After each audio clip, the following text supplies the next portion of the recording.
algumas pessoas saíram, a gente teve muitos desgastes, alguns desgastes assim.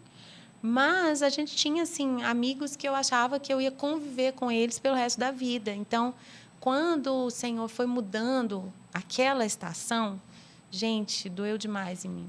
Doeu muito. E aí eu comecei a aprender, né, que é a vida. Vai ter amigos que a gente vai ser melhores amigos naquele tempo. Né? E é gostoso demais você ter o carinho de pessoas que você não convive mais, mas que você... Mas dói, né? É amigo, mas só de não estar trabalhando junto, mas você não vai estar todo dia, você não vai estar ali junto, tal. E outros também com desgastes. Eu acho que com desgaste, acho que é a pior parte, né? É mais pesado, né? É. Eu acho assim que aí eu ganhei um grande presente, que foi a segunda formação. A segunda formação do Diante do Trono, que foi os alunos do CTMDT os alunos ali. do CTM, discípulos, filhos, sabe, que já vieram assim com o coração formado por mim, pelo meu esposo, sabe? Então assim foi um presente. Eu não tive um problema com a segunda formação.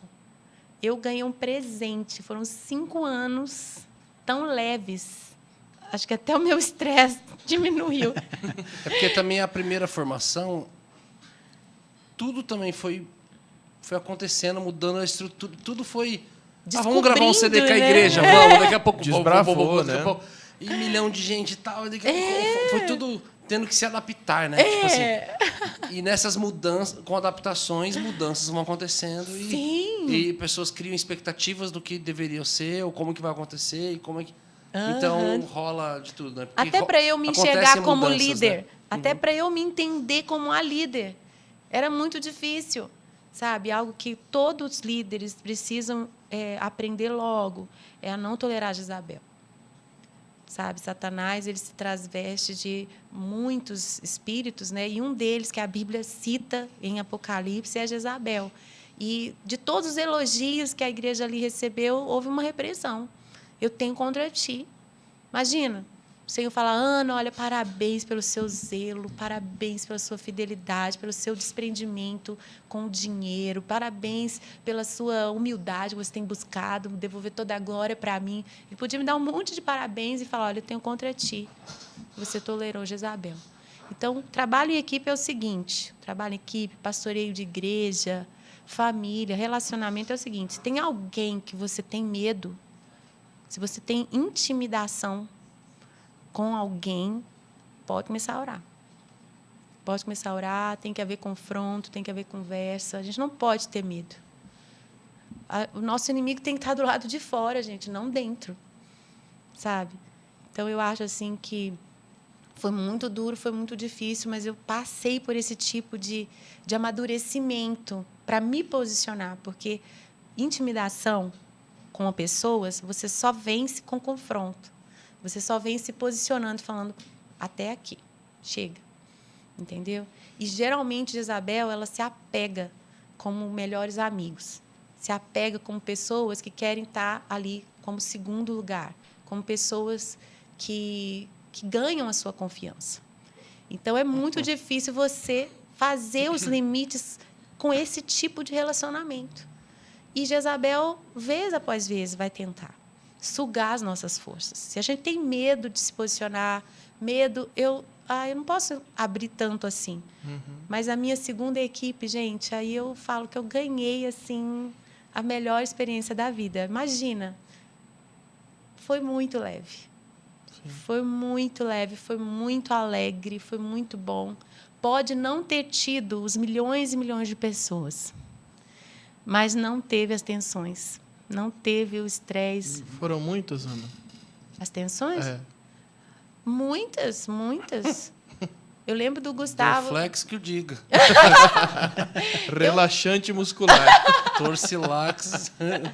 Eu creio, assim, né, que é o inimigo mesmo, às vezes, sim, porque usando ali aquelas relações, usando ali né, as fragilidades, as fraquezas de cada um de nós, e a nossa guerra mesmo travada com principados, potestades, sim, a gente indo assim para batalhas regionais, geográficas, a gente estava lidando assim com coisas muito profundas, sabe, dos ajuntamentos de cada região. Imagina, você vai lá para o Nordeste, Né? Imagina com as coisas que a gente lidou. Não todas as regiões do Brasil. A própria Esperança, um local que... Todas. Difícil, Esses dias mesmo, o Gustavo estava pregando sobre batalha espiritual, ele lembrando, quando a gente estava montando o palco lá no centro administrativo em Salvador, né? Então a Zenete designava lá, naquela estratégia específica, aquele grupo de intercessores iam durante a noite estar orando ali. Então tinha uma Kombi que parava lá com os despachos toda noite. Nossa. Sério? Toda noite.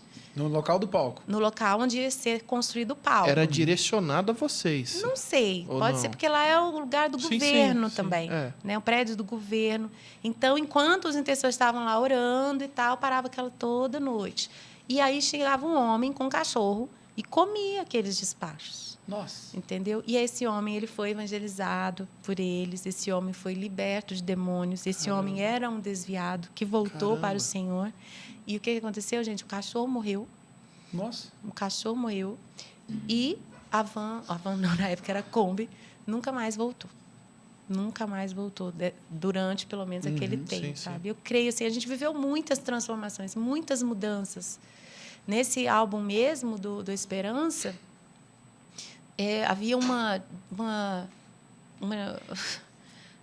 oligarquia política que se repetia, né? Uma família que era eleita por décadas.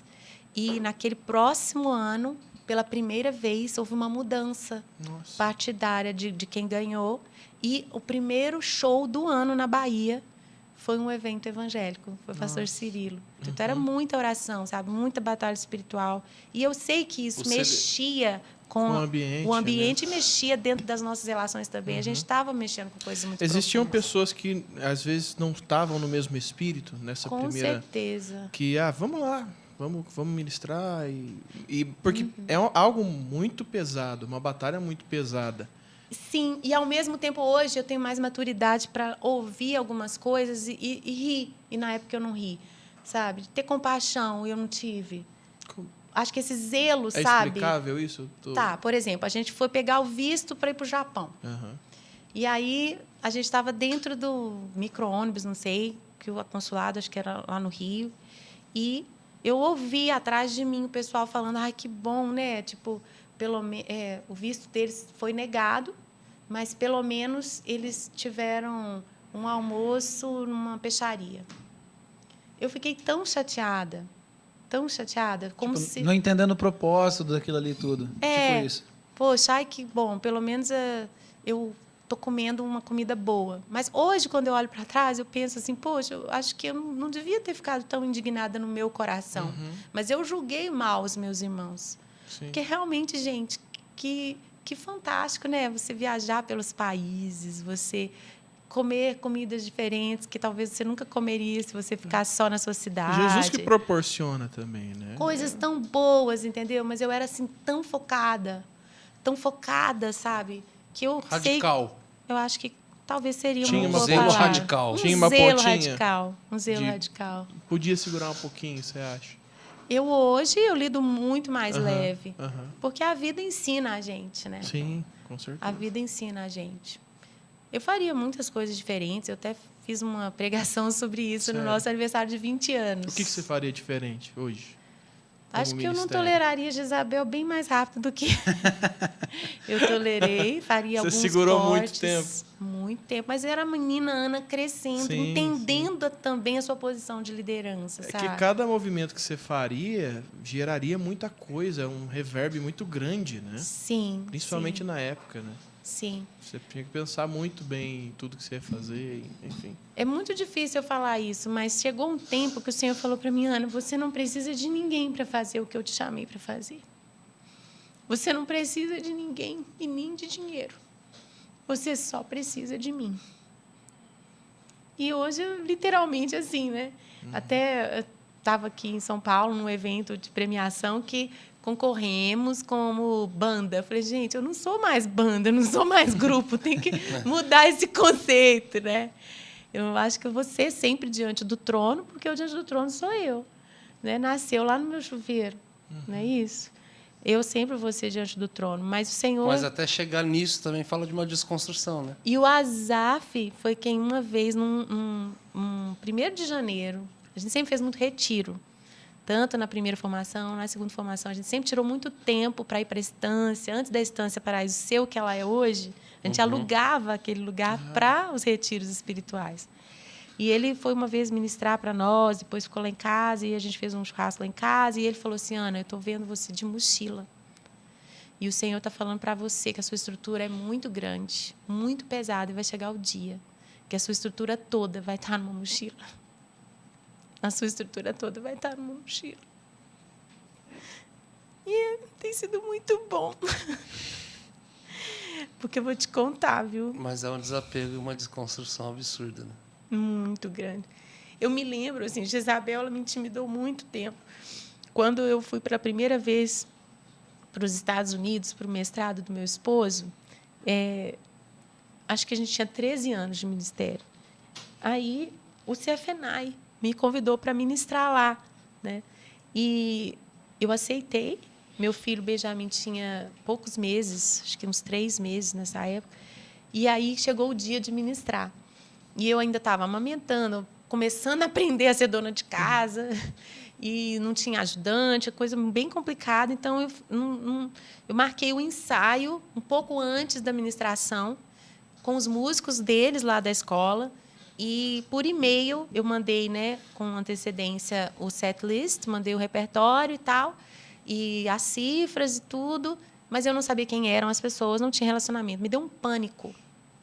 Eu entrei no closet, quando foi chegando a hora de eu me arrumar, eu fiquei em posição fetal. E eu chorava, e eu falava, Deus, eu não vou conseguir, porque o fulano, o ciclano... Eles não estão aqui. Eles não estão aqui. Eu não posso dizer nunca, mas a sensação que eu tinha era, eu nunca tinha ministrado com outras pessoas tocando para mim. Eu tinha um medo, se o fulano está em pecado, e se o outro lá é um adúltero, e os demônios que não sei o quê... Sabe? E aí eu fui. E dentro do carro eu falei, Gustavo, não me deixa nunca mais aceitar nenhuma agenda. Não me deixa, não me deixa, não me deixa. E quando eu cheguei lá, gente, foi o céu na terra. Caramba. Foi o céu na terra. E eu fiz amizade com o Robert Quintana, que se tornou um dos grandes amigos, né, dessa nova Ana. E que foi assim... Dá outro podcast. A minha mudança para os Estados Unidos. Dá outro podcast. Pode voltar se verdade. quiser. A gente tá... Mas ele foi verdade. a pessoa que o reino de Deus se move por relacionamentos. Sim, sim. E ele foi a pessoa que fez toda a ponte da Gateway, todos os trabalhos que eles quiseram fazer no Brasil, que a gente fez todas as parcerias. E quando a gente foi fazer o doutorado do Gustavo, o Senhor falou para a gente tirar um sabático, né, e mudar toda a atividade, ele ia fazer o doutorado. E aí o Robert falou assim, o quê? Vocês vêm com visto de estudante? Não. Vocês têm uma família aqui agora, vocês têm uma igreja aqui agora. E aí eles abriram as portas para nós. Foi aquela amizade lá, né, daquele dia que eu rompi uma dependência emocional muito grande.